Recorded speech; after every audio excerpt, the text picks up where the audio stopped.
Cuando mi hijo precisó de una cirugía urgente, llamé a mis padres millonarios pidiendo ayuda. Ellos se rieron y dijeron, ¿será que toda la vida vas a seguir siendo una carga? Los pasajes ya son caros. 2 días después, descubrieron quién pagó por todo el hospital. Yo apenas dije, de nada, pero déjenme contarles cómo llegué a ese momento. Todo comenzó un martes por la tarde. Mateo tenía fiebre desde la mañana, nada grave al principio. Le di el medicamento que siempre funcionaba y lo acosté temprano. A las 2 de la madrugada sus gritos me despertaron. Cuando entré a su cuarto estaba doblado del dolor, agarrándose el estómago y llorando de una forma que nunca había escuchado. Mi esposo Diego se levantó asustado. Mateo vomitó 2 veces mientras lo vestíamos con manos temblorosas. En el taxi hacia el hospital de urgencias más cercano, mi hijo de 6 años me miraba con esos ojos grandes y asustados. Le acariciaba el cabello sudado y le decía que todo iba a estar bien, pero mi voz salía entrecortada. En urgencias tardaron 40 minutos en atendernos. 40 minutos eternos mientras Mateo gemía en mis brazos y yo sentía cómo se me partía el alma. Diego caminaba de un lado a otro del pasillo, nervioso, las manos en los bolsillos. Llevaba 3 meses sin trabajo, desde que la mecánica donde trabajaba cerró por falta de clientes. Cuando finalmente nos atendieron, el médico joven que revisó a Mateo frunció el ceño de inmediato. Presionó suavemente el abdomen de mi hijo, y Mateo gritó. El doctor llamó a una colega, una mujer mayor que repitió el examen. Los vi intercambiar miradas serias. Apendicitis aguda, dijeron. Necesitaba cirugía inmediata. Pero cuando revisaron los análisis de sangre media hora después, la cara del médico cambió completamente. La infección se había extendido. Peritonitis. La palabra sonaba aterradora incluso sin entenderla completamente. Nos trasladaron de urgencia al hospital central. Ahí fue cuando empezó la pesadilla real. La cirujana que atendería a Mateo me explicó todo con una voz profesional pero no fría. Mi hijo necesitaba una operación de emergencia, cuidados intensivos después, antibióticos especiales, monitoreo constante. El costo total podía llegar a 80,000 pesos, quizás más dependiendo de complicaciones. 80,000 pesos. Diego y yo nos miramos. Teníamos exactamente 2,300 pesos en la cuenta. Yo trabajaba como enfermera en un consultorio pequeño del barrio. Ganaba lo justo. Los últimos 3 meses habían sido imposibles con solo mi sueldo. Debíamos 2 meses de renta. La tarjeta de crédito estaba al límite. No teníamos nada más. La trabajadora social del hospital nos llevó a una oficina pequeña. Era una mujer entrada en años, con lentes gruesos y una expresión cansada. Nos explicó las opciones. Podíamos pedir un préstamo del hospital con intereses altos, buscar programas de gobierno que tardarían semanas en procesar, o conseguir el dinero por nuestra cuenta. Mateo necesitaba la cirugía en las próximas horas, no en semanas. Salí de esa oficina mareada. Diego se quedó con Mateo mientras yo caminaba por los pasillos del hospital sin rumbo fijo. Pasé junto a otras familias que esperaban, algunos llorando, otros con miradas vacías. Me senté en una banca cerca de la capilla y saqué mi teléfono con manos temblorosas. Hacía 4 años que no hablaba con mis padres. 4 años desde que les presenté a Diego y mi madre lo miró de arriba abajo con ese desprecio que solo ella sabe hacer. 4 años desde que mi padre dijo que si me casaba con un mecánico sin futuro, no contara más con ellos.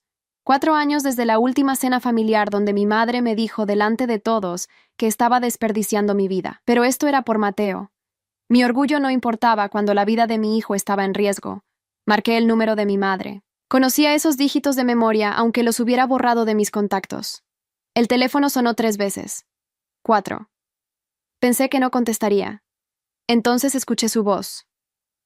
Hola, mamá, soy Ana. Silencio del otro lado. Podía imaginarla en la sala de su casa enorme, probablemente revisando catálogos de decoración o planeando alguna cena con sus amigas de la alta sociedad. ¿Qué quieres? Su tono era frío, distante, como si estuviera hablando con una vendedora telefónica molesta. Mamá, necesito tu ayuda. Es Mateo. Está muy enfermo. Necesita una cirugía de emergencia y... Un suspiro exasperado me interrumpió. ¿Ana? ¿Otra vez con tus dramas? No es un drama, mamá. Tu nieto tiene peritonitis. Si no lo operan pronto puede morir. Escuché a mi padre hablar de fondo. No distinguía las palabras, pero reconocía ese tono burlón. Mi madre debió tapar el auricular porque los sonidos se amortiguaron. Luego volvió su voz, ahora con ese dejo de diversión cruel que conocía tan bien. ¿Será que toda la vida vas a seguir siendo una carga, Ana? Las palabras me golpearon como una bofetada. Apreté el teléfono tan fuerte que me dolieron los dedos. Mamá, por favor. Solo necesito 80,000 pesos. Es una emergencia. Es tu nieto. 80,000 pesos, repitió. Y luego soltó una risita, esa risa que usaba en sus reuniones cuando alguien decía algo que consideraba ridículo. Ana, los pasajes de avión ya son caros. Acabamos de volver de Cancún y en 2 semanas nos vamos a Europa. No podemos andar regalando dinero así como así. Regalando dinero. Hablaba de la vida de su nieto como si le estuviera pidiendo prestado para comprar zapatos. No es regalar, puedo pagarte de vuelta. Poco a poco, pero... Mi padre tomó el teléfono. Su voz era más dura, más directa. Ana, hiciste tu elección. Te casaste con ese tipo sin futuro. Tuviste un hijo que no podías mantener. Esas son las consecuencias de tus decisiones. Nosotros no vamos a pagar por tus errores. Papá, es tu nieto. Tu único nieto. ¿Cómo puedes? Debiste pensarlo antes de rechazar a Sebastián. Ese muchacho sí tenía futuro. Ahora mira dónde estás, en un hospital pidiendo limosna. Escuché a mi madre reírse de fondo otra vez. Esa risa que había escuchado toda mi vida cuando me comparaba con las hijas de sus amigas, cuando comentaba que nunca había sido lo suficientemente buena, lo suficientemente elegante, lo suficientemente de todo. No los voy a ayudar a mantener ese circo que llamas vida, continuó mi padre. Ya es hora de que madures y te hagas responsable, y si ese esposo tuyo fuera un hombre de verdad, no tendrías que andar llamando a tus padres. La línea se cortó. Me quedé ahí sentada, con el teléfono en la mano, mirando la pantalla que decía llamada terminada. A mi alrededor la gente seguía pasando. Una señora mayor empujaba una silla de ruedas con un hombre anciano. Una pareja joven cargaba un bebé recién nacido. Todos seguían con sus vidas mientras la mía se desmoronaba. No lloré. Creo que estaba demasiado en shock para llorar. Solo me quedé ahí, respirando, tratando de entender cómo mis propios padres podían ser tan crueles. Tratando de recordar si alguna vez me habían querido de verdad o si siempre había sido solo una decepción para ellos. Los recuerdos empezaron a llegar sin que pudiera detenerlos.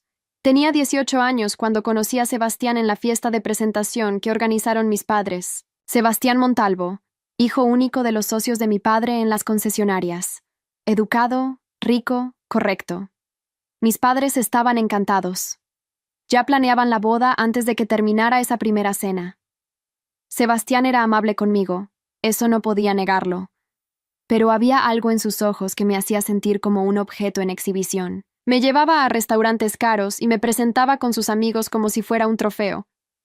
Cuando hablaba de nuestro futuro, usaba palabras como conveniente, apropiado, beneficioso. Nunca amor, nunca pasión. Conocí a Diego 2 años después, en el taller mecánico donde llevé el auto de mi madre a reparar. Tenía las manos sucias de grasa y una sonrisa que iluminaba toda su cara cuando me explicó qué le pasaba al motor. Me hizo reír. Nadie me había hecho reír así en mucho tiempo. Empezamos a vernos en secreto. Cafés baratos, caminatas por el parque, conversaciones que duraban hasta la madrugada. Diego me escuchaba cuando hablaba. Me preguntaba qué pensaba, qué soñaba, qué quería de verdad. Con él me sentía vista por primera vez en mi vida. Cuando mis padres se enteraron, fue como si hubiera cometido un crimen. Mi madre lloró como si estuviera de luto. Mi padre me gritó cosas que todavía me dolían recordar. Organizaron una cena con Sebastián y su familia para que yo me disculpara y retomáramos la relación. Me negué. Mis padres me dieron un ultimátum. Sebastián o nada. Elegí a Diego. Elegí el amor real sobre la conveniencia. Pensé que con el tiempo lo entenderían, que cuando vieran lo feliz que era cambiarían de opinión. Nunca lo hicieron. Cuando me casé con Diego, no fueron a la boda. Cuando nació Mateo, mandé fotos por mensaje. Nunca respondieron. En el primer cumpleaños de mi hijo, los invité. Dijeron que estaban ocupados. En el segundo también. En el tercero dejé de intentarlo. Y ahora, cuando realmente los necesitaba, cuando la vida de su nieto dependía de ello, se reían y hablaban de pasajes caros. Regresé a la habitación donde estaba Mateo. Diego me miró con esperanza, pero debe haber visto algo en mi cara, porque su expresión se derrumbó. ¿No? Negué con la cabeza. Me senté al lado de la camilla donde Mateo dormitaba por los calmantes. Le tomé la mano, tan pequeña y caliente por la fiebre. Vamos a encontrar una solución, susurró Diego. Voy a hablar con mi hermano, con mis primos, con quien sea. Ambos sabíamos que su familia tampoco tenía dinero. Eran buenas personas, pero apenas llegaban a fin de mes como nosotros. La cirujana volvió media hora después. Necesitaban una respuesta. Mateo se estaba poniendo peor. Cada hora que pasaba aumentaba el riesgo de complicaciones graves. Opérenlo, dije. Encontraremos la forma de pagar. La doctora asintió y se fue a preparar todo. Diego me abrazó. Nos quedamos así, aferrados el uno al otro junto a la camilla de nuestro hijo, sin saber cómo íbamos a salir de esto, pero sin más opciones. Se llevaron a Mateo al quirófano a las 6 de la tarde. Nos mandaron a la sala de espera. Era un espacio deprimente con sillas de plástico azul y una televisión vieja que nadie miraba. Diego fue por café. Yo me quedé ahí, contando los minutos, rezando a un Dios en el que no estaba segura de creer. Mi teléfono vibró. Era un mensaje de mi hermana menor, Patricia. Había sido la consentida toda la vida, la que sí hizo todo bien según mis padres. Se casó con un abogado exitoso, tenía una casa grande, viajaba constantemente. El mensaje decía: «Mamá me contó, lo siento pero no puedo ayudarte. Estamos ahorrando para el viaje de aniversario. Espero que Mateo se mejore». Ni siquiera mencionaba dinero en su mensaje, solo asumía que yo le pediría y se adelantaba a decir que no. Bloqueé su número sin responder. Pasaron 3 horas, 4. Diego y yo nos turnábamos para caminar por los pasillos, porque ninguno podía quedarse quieto. En algún momento debí quedarme dormida, en una de esas sillas incómodas, porque desperté con el cuello adolorido y la boca seca. Diego estaba despierto, mirando su teléfono con expresión derrotada. Había intentado contactar a todos sus conocidos. Algunos prometían ayudar con pequeñas cantidades. Entre todos no juntábamos ni 10,000 pesos. A las 11 de la noche la cirujana salió del quirófano. Todavía tenía puesta la ropa de cirugía. Se veía cansada. «Salió bien», dijo. «Fue más complicado de lo que esperábamos. La infección estaba bastante extendida. Va a necesitar quedarse en terapia intensiva al menos 3 días. Luego, una semana más en hospitalización regular. Los antibióticos que necesita son especializados y caros». «¿Cuánto?», pregunté. Ella sacó un papel con números. 120,000 pesos en total. Quizás más. Sentí que el suelo se movía bajo mis pies. Diego se puso pálido. 120,000. Podría haber sido 1,000,000. No teníamos forma de conseguir ni la 10ª parte. «¿Qué pasa si no podemos pagar?», preguntó Diego con voz ronca. La doctora nos miró con lástima. «Haremos lo que podamos, pero algunos de los tratamientos son muy específicos. Sin los antibióticos correctos, la recuperación será mucho más difícil y riesgosa». No dijo más. No necesitaba hacerlo. El mensaje era claro. Nos dejaron ver a Mateo en terapia intensiva solo unos minutos. Estaba conectado a máquinas que pitaban y tubos que entraban y salían de su pequeño cuerpo. Se veía tan frágil, tan indefenso. Le besé la frente y le prometí en susurros que todo iba a estar bien, pero no sabía cómo iba a cumplir esa promesa. Esa noche no dormí. Diego y yo nos quedamos en la sala de espera de terapia intensiva, sentados en esas sillas duras que te dejan el cuerpo adolorido. Cada 2 horas nos dejaban entrar a ver a Mateo por 10 minutos. Yo aprovechaba para tocarle la mano, hablarle bajito aunque no me escuchara por la sedación. A las 7 de la mañana una enfermera me tocó el hombro. Me había quedado dormida apoyada contra Diego. Tardé unos segundos en recordar dónde estaba y por qué. «Señora Vega, necesitan verla en administración». El corazón se me aceleró. Administración solo significaba una cosa: dinero. Probablemente querían que firmara algo, que me comprometiera a pagar aunque no tuviera cómo. Diego se ofreció a acompañarme, pero le pedí que se quedara cerca de Mateo. La oficina de administración estaba en el 2º piso. La mujer detrás del escritorio era la misma del día anterior, la de los lentes gruesos. Tenía mi expediente abierto frente a ella. «Señora Vega, tengo que informarle algo inusual. Me preparé para lo peor. Que nos iban a sacar del hospital. Que necesitaban un pago inmediato o no seguirían el tratamiento». Apreté las manos sobre mi regazo. «Su cuenta ha sido pagada en su totalidad». La miré sin entender. Las palabras no tenían sentido. «¿Perdón?». «La cuenta del hospital. Los 120,000 pesos estimados, más un fondo adicional para cualquier complicación. Todo fue pagado hace 1 hora mediante transferencia bancaria. Debe haber un error». «No hay error. El pago se hizo a nombre de Mateo Vega Torres. Es su hijo, ¿verdad?». «Sí, pero yo no hice ningún pago. No tengo ese dinero, lo sabemos. El pago vino de una cuenta externa, una transferencia internacional». «¿Internacional? ¿Quién?». «La información del remitente es limitada. Solo dice transferencia en nombre de benefactor anónimo. Es poco común pero legal. Alguien pagó por la atención médica de su hijo y prefirió mantenerse anónimo. Salí de esa oficina más confundida de lo que había entrado. Diego me vio llegar y se levantó de inmediato. ¿Qué pasó? ¿Qué dijeron? Le conté todo. Él me miró como si le hubiera hablado en otro idioma. ¿Pagado? ¿Todo? Todo. No entiendo nada. ¿Será que tu mamá? No. Ella jamás haría algo así. Y menos anónimamente. Le encantaría restregármelo en la cara. ¿Entonces quién? No teníamos respuesta. Los siguientes 2 días fueron una mezcla extraña de alivio y confusión. Mateo empezó a mejorar. La fiebre bajó. Las infecciones respondían a los antibióticos. Los doctores estaban contentos con su progreso. Pero yo no podía dejar de pensar en quién había pagado y por qué. Revisé mis cuentas bancarias buscando alguna transferencia que hubiera pasado desapercibida. Nada. Llamé al banco preguntando si alguien había depositado dinero a mi nombre. No hubo ningún movimiento. Diego contactó a todos sus conocidos preguntando si alguien había ayudado sin decirle. Todos dijeron que no. El tercer día me llegó un mensaje de texto de un número desconocido. Tu hijo está bien. Era lo mínimo que podía hacer. Se me erizó la piel. Respondí inmediatamente. ¿Quién eres? ¿Por qué pagaste? ¿Por qué? Los 3 puntos aparecieron indicando que estaba escribiendo. Luego desaparecieron. No hubo respuesta. Le mostré el mensaje a Diego. Él frunció el ceño. Esto es raro, Ana. ¿Estás segura de que no conoces ese número? Nunca lo había visto. Lo busqué en internet, en redes sociales, en todos lados. Nada.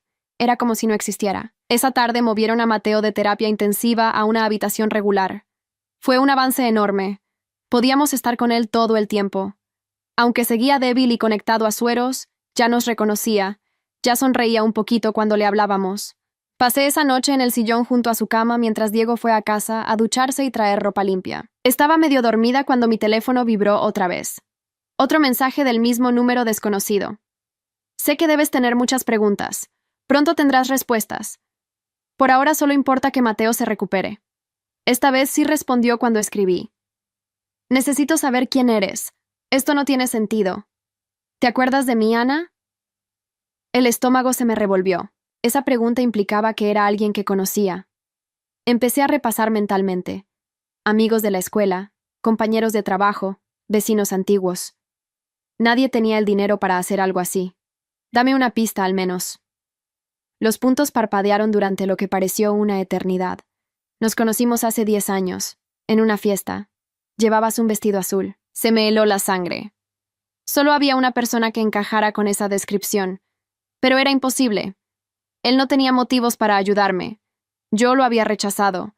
Había arruinado los planes de nuestras familias. ¿Sebastián? Los puntos volvieron a aparecer. Me dio gusto saber de ti de esta forma, aunque hubiera preferido que fuera en mejores circunstancias. Tu hijo va a estar bien, Ana. Asegúrate de que reciba toda la atención que necesita. El hospital tiene instrucciones de no cobrarte nada más. ¿Por qué haces esto? Han pasado 10 años. Porque algunas deudas no se olvidan, y porque tú fuiste la única persona que fue honesta conmigo. No entendía nada. Sebastián había sido el hijo perfecto, educado para hacerse cargo del imperio familiar. Yo lo había humillado frente a nuestras familias al rechazarlo. Se suponía que debía odiarme. No te debo nada, Sebastián. Lo sé. Por eso lo hago. Diego regresó 1 hora después y le conté todo. Su cara se puso roja. ¿El tipo ese con el que ibas a casarte? ¿Qué quiere? Nadie paga 120,000 pesos sin esperar algo a cambio. No lo sé. Dice que no quiere nada. ¿Y le crees? Honestamente no sabía qué creer. Pasé el resto de la noche despierta, mirando el techo, tratando de entender qué significaba todo esto. Sebastián Montalvo. No había pensado en él en años. La última vez que lo vi fue en esa cena terrible donde mis padres intentaron forzarnos a retomar la relación. Él había estado callado toda la noche. Apenas me había mirado. Al día siguiente llegó otro mensaje. Necesito verte. Hay cosas que debes saber. ¿Podemos hablar? Diego vio el mensaje por encima de mi hombro. No vas a ir sola a reunirte con él. No voy a ir. No hasta saber qué quiere. Pero la curiosidad me estaba matando. Y algo más. Gratitud mezclada con desconfianza. Sebastián había salvado a mi hijo. Eso no era algo que pudiera ignorar simplemente. El mensaje siguiente incluía una dirección. El Hospital Central. Cafetería. Mañana a las 10 a.m. Estaré ahí. Escribí antes de poder arrepentirme. Llegué a la cafetería del hospital a las 10 en punto. Diego se había quedado con Mateo después de discutir media hora. No le gustaba nada que me reuniera con Sebastián, pero tampoco podíamos ignorar que nos había salvado. La cafetería estaba medio vacía. Reconocí a Sebastián inmediatamente, aunque se veía muy diferente. Había perdido peso, mucho peso. Tenía ojeras profundas y la piel pálida. Llevaba una gorra y ropa deportiva holgada. Cuando me vio, intentó sonreír, pero fue más una mueca. Ana, gracias por venir.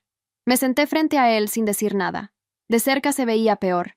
Tenía las mejillas hundidas y las manos temblaban ligeramente cuando levantó la taza de café. «Te ves bien», dijo.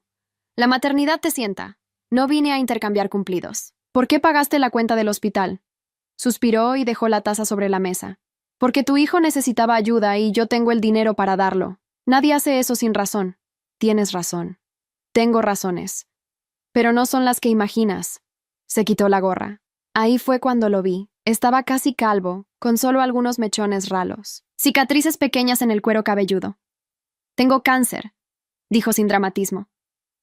«Linfoma. Etapa 4. Los doctores me dan 6 meses, quizás menos». Me quedé sin palabras. Por más que Sebastián y yo no hubiéramos terminado bien, nunca le había deseado algo así. «Lo siento mucho. No necesito tu lástima. Necesito. Solo quería que entendieras por qué estoy haciendo esto. Tengo mucho dinero, Ana, más de lo que podría gastar en 6 meses. Y no tengo familia real. Mis padres solo me ven como un heredero. Nunca me casé, nunca tuve hijos. Pasé 10 años construyendo un imperio farmacéutico pensando que eso llenaría el vacío. ¿Por qué yo? ¿Por qué mi hijo? Porque tú fuiste la única persona honesta conmigo. Todos los demás querían mi dinero, mi apellido, mis conexiones. Tú me rechazaste. Me dijiste la verdad, que no me amabas, que no podías casarte conmigo solo por conveniencia. Eso fue hace 10 años, y nunca lo olvidé. Durante años te odié por arruinar los planes de mi familia, pero después entendí que me hiciste un favor. Si te hubieras casado conmigo sin amarme, habríamos sido miserables. Entonces, ¿esto es qué? ¿Gratitud? Es lo correcto. Vi las noticias sobre tu hijo en el registro del hospital. Soy accionista mayoritario. Me llegó un reporte de casos graves sin cobertura. Cuando vi tu nombre no lo pensé 2 veces. Un médico pasó junto a nuestra mesa y le hizo un gesto a Sebastián. Él asintió. Tengo quimioterapia en 20 minutos. Por eso vine aquí. Me estoy tratando en este hospital. Mateo está mejor. Dije sin saber qué más decir. Gracias a ti. Me alegra. Pero hay algo más que necesitas saber. Tus padres estuvieron aquí ayer. ¿Qué? Vinieron a visitarme. Alguien les contó que estoy enfermo y soltero. Tu madre trajo a tu hermana Patricia. Fue patético, honestamente. Intentaron actuar preocupados, pero solo querían saber sobre mi testamento. Sentí vergüenza aunque no debía. Yo no era responsable de mi familia. Me dijeron que tú estabas bien, que tu hijo solo tenía una infección leve. Ni siquiera sabían que había pagado su cirugía. Cuando les pregunté por ti, tu madre dijo que no habían hablado contigo en años porque los habías decepcionado. Eso suena a ellos. ¿Sabes que tu padre está teniendo problemas con las concesionarias? No sabía. No hablo con ellos. La empresa está mal. Mala administración. Malas inversiones. Tu padre pidió un préstamo grande hace 2 años y no puede pagarlo. Por eso tu madre está tan desesperada por reconectarme con la familia. No sé qué quieres que haga con esa información. Nada. Solo quería que supieras quiénes son realmente. En caso de que aparezcan de repente actuando preocupados por tu hijo. Como si lo hubiera invocado, mi teléfono sonó. Era mi madre. La rechacé. ¿Ella? Asintió viéndome rechazar la llamada. Van a volver cuando se enteren de que te vi. Van a querer saber qué hablamos. Sebastián se levantó con dificultad. Se veía agotado. Ana, no espero nada de ti, pero si necesitas algo para Mateo, lo que sea, solo dime. Tengo poco tiempo y mucho dinero que no voy a poder llevarme. ¿Por qué haces esto realmente? Porque en otra vida tal vez hubiéramos sido amigos. Y porque la única vez que me sentí visto como persona y no como chequera fue cuando me rechazaste en esa cena. Se puso la gorra de nuevo y me dio un papel con un número telefónico. Este es mi número personal. Úsalo si me necesitas. Y Ana, no dejes que tus padres se acerquen a tu hijo. No merecen conocerlo. Se fue caminando despacio hacia los elevadores. Me quedé ahí sentada con el papel en la mano, procesando todo. Sebastián estaba muriendo. Mis padres estaban quebrados, y yo seguía sin entender completamente qué estaba pasando. Volví a la habitación de Mateo. Diego me miró expectante. ¿Qué quería? Le conté todo. Cuando terminé, Diego se pasó las manos por la cara. Esto se está complicando mucho. No me gusta. A mí tampoco. Pero Mateo está bien y eso es lo único que importa. Mi teléfono volvió a sonar. Esta vez contesté. Ana, finalmente, dijo mi madre con esa voz dulce y falsa que usaba cuando quería algo. Escuché que Mateo estuvo enfermo. ¿Cómo está mi nietecito? Ahora sí era su nietecito. Cuando necesitaba su ayuda era mi problema. ¿Qué quieres, mamá? ¿Qué pregunta tan fea? Soy tu madre. Solo llamo para saber de mi nieto. Tu padre y yo queremos visitarlo. ¿En qué hospital está? No necesitan venir. Escuché a mi padre hablar de fondo. Luego su voz se escuchó clara porque mi madre puso altavoz. Ana, tu madre me contó que Sebastián está en ese hospital. Es una coincidencia muy conveniente, ¿no crees? No es conveniente. Es su hospital. ¿Ya hablaste con él? Eso no es tu asunto. Todo lo que involucre a Sebastián Montalvo es nuestro asunto. Ese muchacho era parte de nuestra familia hasta que tú lo arruinaste. Yo no arruiné nada. Ustedes querían venderme como ganado. Mi madre recuperó el teléfono. Mira, no vamos a pelear. Solo queremos verte. Hablar contigo. Conocer a nuestro nieto finalmente. Han tenido 6 años para conocerlo. Ahora no los necesito. Colgué. Las manos me temblaban de rabia. Diego me abrazó. Hiciste bien. Pero sabía que esto no había terminado. Al día siguiente, Mateo estaba mucho mejor. Los doctores dijeron que podría irse a casa en 3 días si seguía mejorando. Estaba sentada junto a su cama leyéndole un cuento cuando escuché voces fuertes en el pasillo. Somos los abuelos. Tenemos derecho a verlo. Era mi padre. Me levanté justo cuando entraron a la habitación. Mi madre llevaba un ramo de flores caras y una bolsa de una tienda de juguetes. Mi padre venía detrás con esa expresión de autoridad que usaba para intimidar. Pero no venían solos. Mi hermana Patricia estaba con ellos, cargando más regalos. ¡Ay, mi bebé precioso! Mi madre se acercó a la cama intentando abrazar a Mateo. Él se encogió, asustado. No los conocía. Aléjate de él. Mi madre me miró como si la hubiera abofeteado. Ana, soy su abuela. Ahora sí.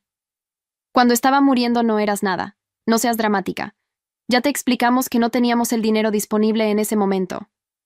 Mi padre se acercó a Diego, mirándolo de arriba abajo. Tú debes ser el esposo, el mecánico. Diego apretó la mandíbula pero no respondió. Señores, tienen que salir, dijo una enfermera desde la puerta. Este niño necesita descanso y ustedes están alterando a otros pacientes. Mi madre le lanzó una mirada helada. ¿Sabe quiénes somos? No me importa. O bajan la voz o llamo a seguridad. Mis padres se quedaron, pero bajaron el tono. Mi madre dejó los regalos en una silla y me tomó del brazo arrastrándome hacia una esquina. Necesitamos hablar, a solas. No tengo nada que hablar contigo. Es sobre Sebastián. Supimos que pagó la cuenta del hospital. ¿Qué más pagó? ¿Qué le prometiste? No le prometí nada. Él ayudó porque quiso. Nadie da ese dinero sin esperar algo. ¿Ya te acostaste con él? La voz se me salió más fuerte de lo que quería. ¿Cómo te atreves? Mateo empezó a llorar. Diego fue a calmarlo mientras la enfermera volvía con un guardia de seguridad. Tienen que irse.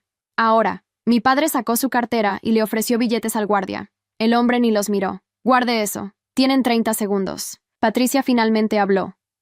Ana, solo queremos ayudar. ¿Cómo ayudaron cuando llamé pidiendo auxilio? ¿Cuando su sobrino se moría y ustedes hablaban de pasajes caros? Se puso roja pero no respondió. El guardia los escoltó afuera. Mi madre gritaba que esto no se iba a quedar así, que conocían gente importante, que íbamos a arrepentirnos. Las puertas se cerraron y finalmente hubo silencio. Diego abrazaba a Mateo, que seguía asustado. ¿Quiénes son, mami? Nadie importante, mi amor. Ya se fueron. Esa tarde vino una trabajadora social. Mis padres habían presentado una queja diciendo que no los dejábamos ver a su nieto. Tuve que explicar toda la situación. La mujer tomó notas y dijo que investigarían, pero que por ahora no había problema. A las 6 de la tarde recibí un mensaje de Sebastián. Escuché lo que pasó. ¿Están bien? ¿Cómo supiste? Trabajo aquí. Las noticias viajan rápido. ¿Necesitas que hable con alguien?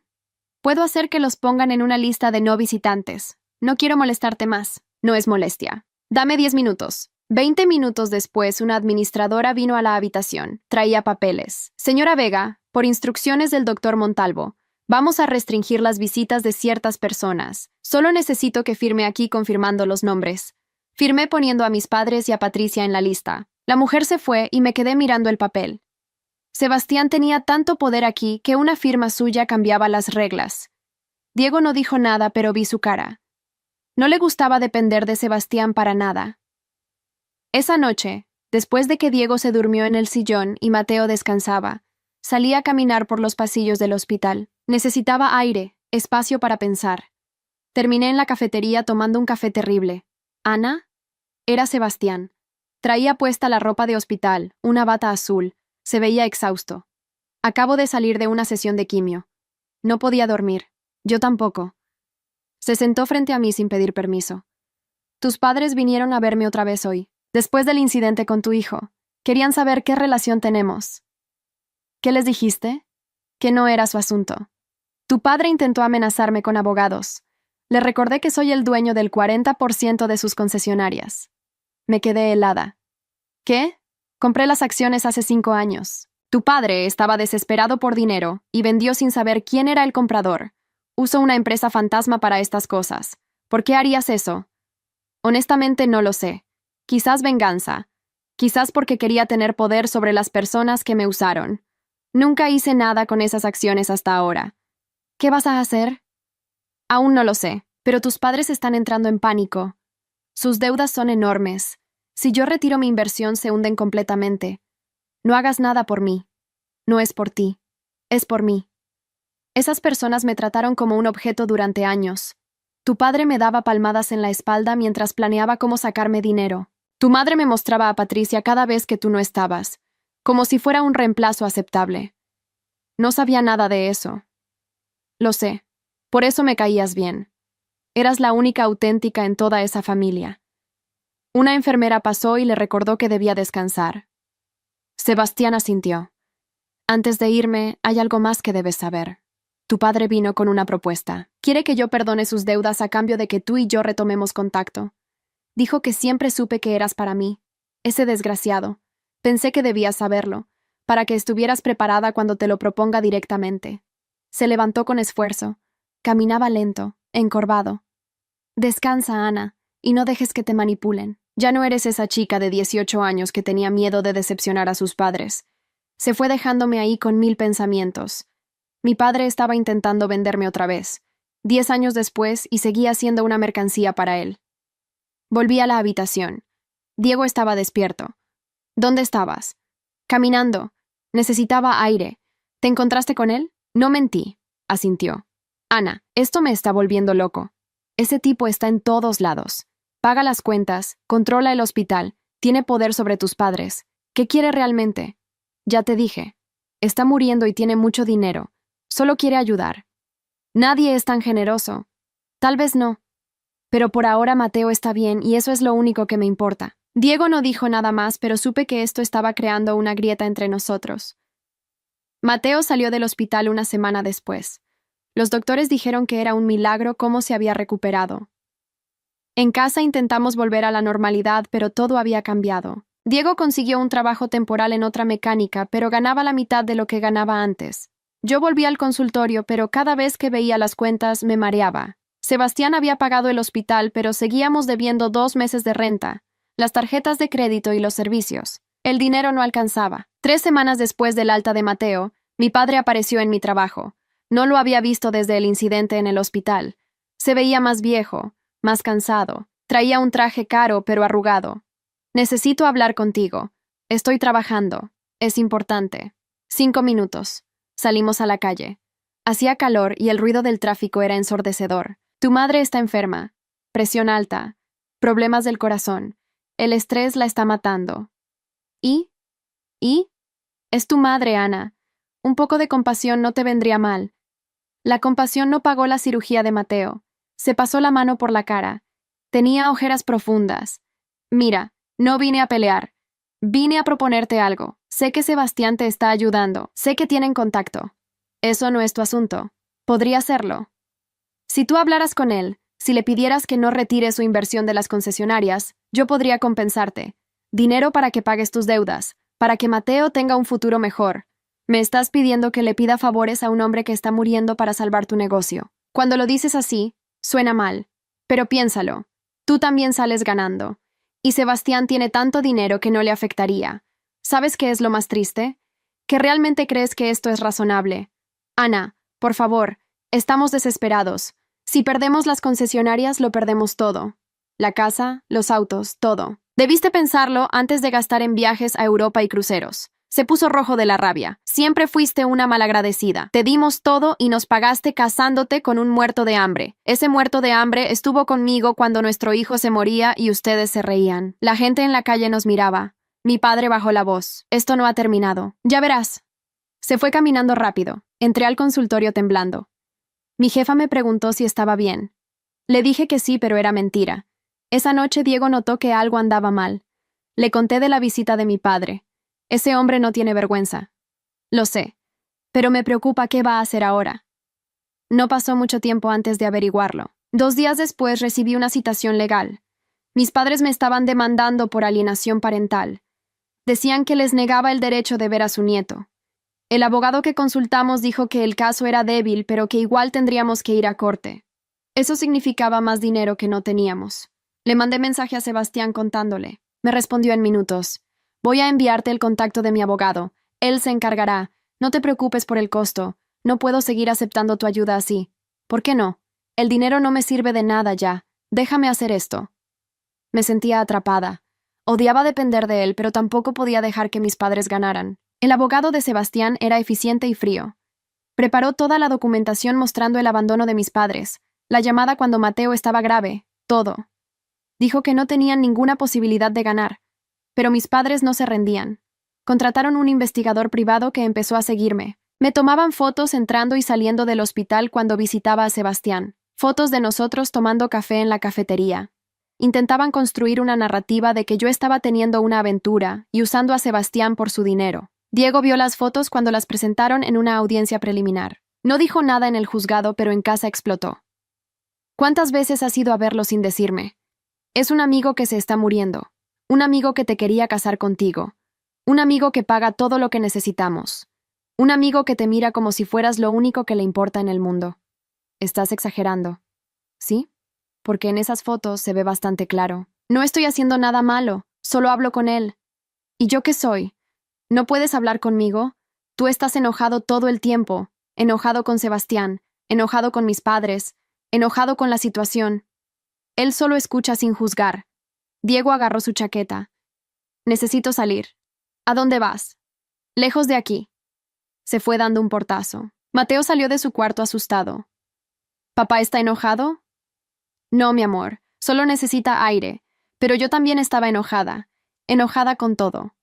Con mis padres por ser tan crueles, con Diego por no entender, con Sebastián por complicar todo con su generosidad, conmigo misma por estar en esta situación.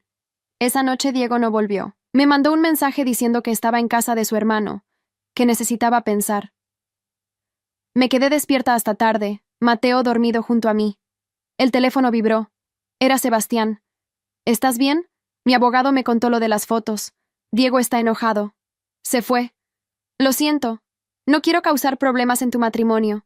No es tu culpa. Es de mis padres. Siempre logran arruinar todo. ¿Quieres que hable con él? ¿Que le explique que no hay nada entre nosotros? No sé si serviría de algo. Está muy molesto. Hubo una pausa larga.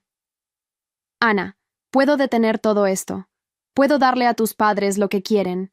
Perdonar las deudas, retirar las restricciones del hospital, hacer que desaparezca la demanda. Solo dilo y lo hago.